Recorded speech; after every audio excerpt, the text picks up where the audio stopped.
వెలుగుమట్ల బాధితులకు అండగా మాట్లాడడానికి బీఆర్ఎస్ లీగల్ సెల్ నుండి నిరోష ఉన్నారు. దాదాపు వీళ్ళని ఖాళీ చేపిచ్చి కూడా 15 రోజులు అయినప్పటికీ ఎందుకు ఇంతవరకు గవర్నమెంట్ వాళ్ళని ఆదుకోవడం లేదు? ఇందిరమ్మ ఇల్లు ఇస్తామని చెప్పారు. ఇంతవరకు ఇల్లు ఇవ్వలేదు. అసలు ఏం జరుగుతుంది? ఇందిరమ్మ ఇల్లు ఇవ్వడం ఏంటండి? భూదాన్ భూమి అంటే అది ప్రజల భూమి. అది గవర్నమెంట్ భూమి కాదు. అదొక ఇండివిడ్యువల్ సంస్థ. భూదాన్ భూములు ఒక దాత అయిన రాజారావు గారు 1954లో పేద ప్రజలకు ఇవ్వాలని చెప్పేసి ఆ భూములు ఇచ్చినారు. దాన్ని వీళ్ళు ఇంటర్ఫిరెన్స్ ఏంటి? వీళ్ళు లాక్కోవడం ఏంటి? ఈయన ఇందిరమ్మ ఇల్లు ఇవ్వడం ఏంది?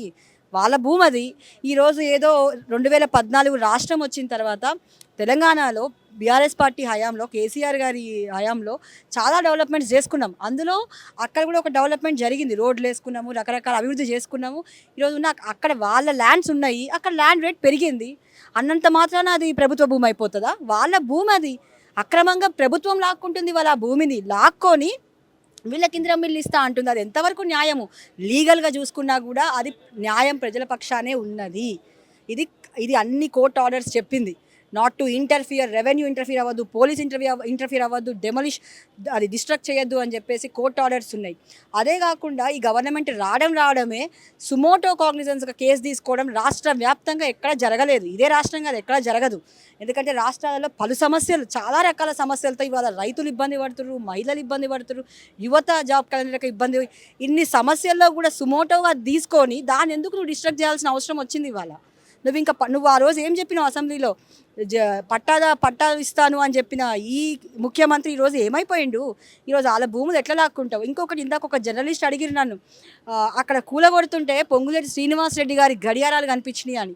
అంటే శ్రీనివాసరెడ్డి గారిని నేను ఇక్కడి నుంచి ఒకటే అడుగుతున్నా, ఆ రోజు మీ ఎలక్షన్ కోసము మీరు గెలవడం కోసం వాళ్ళకి గడియారాలు ఇచ్చి ఈరోజు వాళ్ళ ఇంట్లో ఉన్న గడియారాలతో కూడా మీరు ఇల్లునే లేకుండా చేసిర్రంటే అది మీ విఘ్నతకి మీరు సమాధానం చెప్పాలి. పేడ్ ఆర్టిస్టులు అంటున్నారు, రకరకాల రకరకాల మాటలు మాట్లాడుతున్నారు. ఇవాళ మీరు ఇల్లు కట్టుకోవడం అనేది ప్రతి ఒక్కరికి ఒక ఆనందకరమైన విషయం. ఇల్లు కట్టి చూడు, పెళ్లి చేసి చూడు అంటారు పెద్దలు. అలాంటి వాళ్ళ ఇల్లు ఏదో చిన్న చితిక అది ఇది పోగు చేసుకొని వాళ్ళు ఇల్లు కట్టుకుంటే, వాళ్ళకి ఇచ్చిన భూమిలో వాళ్ళు ఇల్లు కట్టుకుంటే ఈరోజు ల్యాండ్లు పెరిగినాయి అని చెప్పేసి నువ్వు ఎట్లా ఇల్లులు కూలగొడతావు?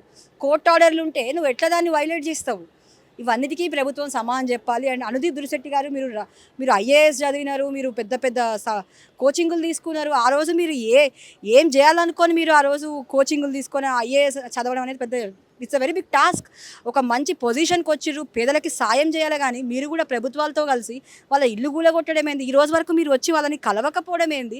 ఇంత దుర్మార్గమైన ప్రభుత్వం జరుగుతుందంటే ఇవాళ ఇక రాష్ట్ర ముఖ్యమంత్రి అయితే ఒక స్టేట్మెంట్, నాకు వాళ్ళ బాధని నేను సైకలాజికల్గా ఇదంటే అలాంటి సైకో సీఎంని నేను ఎక్కడ, అసలు సీఎం కాదు. డెవలప్మెంట్ కోసం కొన్ని భూములు తీసుకుంటాం అంటున్నారు. అంటే డెవలప్మెంట్ కోసం దాదాపు 1000 ఫ్యామిలీస్ని అనాథలుగా చేయొచ్చా? డెవలప్మెంట్ కోసం అయితే ఇప్పుడు ఎఫ్టీఎల్ అని హైదరాబాద్ పెట్టినారు కదా, అక్కడ వాళ్ళ తమ్ముడు అన్నో ఇల్లు ఉంది కదా, అది గులగొట్టి చెయ్యమనండి. అక్కడ ఇందిరమ్మ ఇల్లు కట్టమనండి. ఇందిరమ్మ ఇల్లు కట్టి అక్కడ పేద ప్రజలకు ఇవ్వమనండి. ఈ భూములు వాళ్ళ భూములు ఏంటి? ఇది ఇండివిజువల్ ఒక సంస్థ అండి. భూదాన్ భూమి అంటే పేదలకు ఇవ్వాల్సిన భూమి. అది నువ్వెట్లా లాక్కుంటావు? ప్రభుత్వానికి కూడా సంబంధం లేని భూమి కదా, నువ్వెట్లా తీసుకుంటావు? ఇక ఈ సీఎం గురించి మనం మాట్లాడేది ఏమీ లేదు. మీరు ఒక లాయర్గా చెప్పండి. ఇప్పుడు దాదాపు మనం కొంతమంది బాధితులతో మాట్లాడడం జరిగింది. వాళ్ళేంటి పోలీసు హెరాస్ చేస్తున్నారంట. పోలీసులు హెరాస్ చేస్తుంటే ఉమెన్ కమిషన్ అని ఉంది తెలంగాణ, మరి ఏం చేస్తున్నట్టు? అవునండి. ఇప్పుడు పోలీసు నిజంగా కూడా వాళ్ళు ఏదైతే చెప్పిర్రో అవన్నీ నిజంగా వాస్తవాలు. నా నోటీస్‌లో కూడా వచ్చినాయి. ఇదే మంత్రి గారు ఎన్నో సంస్థలని, పోలీస్ వ్యవస్థని, రెవెన్యూ సంస్థని అన్ని విధాలుగా వాళ్ళని లిఫ్ట్ చేస్తున్నారు. వాళ్ళ ఫోన్లు కనీసం వాళ్ళు ఒక లాయర్ దగ్గరకు వచ్చి, ఒక లీడర్ దగ్గరకు వచ్చి వాళ్ళ బాధని ఒక సోషల్ మీడియాలో వ్యక్తం చేస్తే కూడా రాత్రికి వాళ్ళ ఫోన్లు ట్రాక్ చేసి వాళ్ళని లిఫ్ట్ చేస్తున్నారు. ప్రెస్ మీట్ రోజు కూడా శ్రీనివాసరెడ్డి గారు ప్రెస్ మీట్ రోజు కూడా ఒక 10-20 మందిని కిడ్నాప్ చేసి వాళ్ళ ఫోన్లు లాక్కొని ఇట్లాంటి చాలా నా దగ్గర కూడా వచ్చినాయి. ఇవన్నీ ఎందుకు చేస్తున్నారు? అసలు దేనికోసం చేస్తున్నారో నాకు కూడా అంతు చిక్కట్లేదు. ఈరోజు రాష్ట్రంలో ఏం జరుగుతుంది? ఎక్కడ చూసినా కూలగొట్టడాలు, ఇబ్బంది పెట్టడాలు తప్ప ఒక్కటైనా మంచి పని రేవంత్ రెడ్డి గారు చేసిర్రా, ఈ ప్రభుత్వం చేసిందా అని నేను ప్రశ్నిస్తున్నా. ఇప్పటికైనా పొంగులేటి శ్రీనివాసరెడ్డి గారిని మేము కోరుకునేది ఒక్కటే, ఏంటయ్యా అంటే మీరు ఏదైతే మీరు చెప్తున్నారో ఇందిరమ్మ ఇల్లులు ఇవన్నీ కట్టి వేరే వాళ్ళకి ఇవ్వండి, వేరే పేద ప్రజలకు ఇవ్వండి తప్ప వీళ్ళ భూములు మాత్రం వీళ్ళకి ఇవ్వాలి. వీళ్ళ ఇల్లు ఎక్కడైతే మీరు కూలగొట్టిరో అక్కడే ఇల్లు కట్టి ఇవ్వాలని నేను కోరుకుంటాను. భూముల గురించి ఎక్కువ ఎందుకు ఆలోచిస్తుంది గవర్నమెంట్?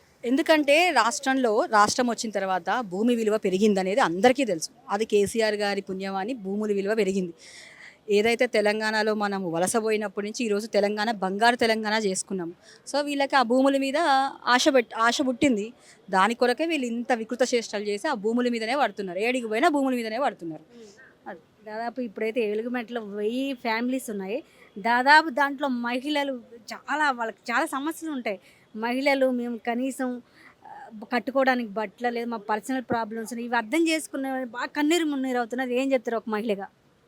చాలా బాధాకరం అండి. నా నోటీస్ కూడా కొంతమంది మహిళలు తీసుకొచ్చిర్రు. ప్రెగ్నెంట్ లేడీస్ ఉన్నారండి. చాలా అదే కాకుండా పాలు తాగుతున్న పిల్లలు ఉన్నారు. చిన్న చిన్న పిల్లలు ఉన్నారు. ఆడపిల్లలకు కావాల్సిన sanitary napkins, personal emergency kits కూడా ప్రొవైడ్ చేయట్లేదు. చాలా ఇబ్బంది పడతారు. బట్టలు కూడా లేకుండా అయిపోతుంది వాళ్ళకి. చాలా ఘోరమైన సిచ్యువేషన్ ఉంది అక్కడైతే మహిళలకి. ఖచ్చితంగా ఉమెన్ కమిషన్ సుమోటోగా తీసుకొని వాళ్ళకి ఏదో ఒకటి చేయాలని నేను కోరుకుంటున్నాను ఇక్కడి నుంచి.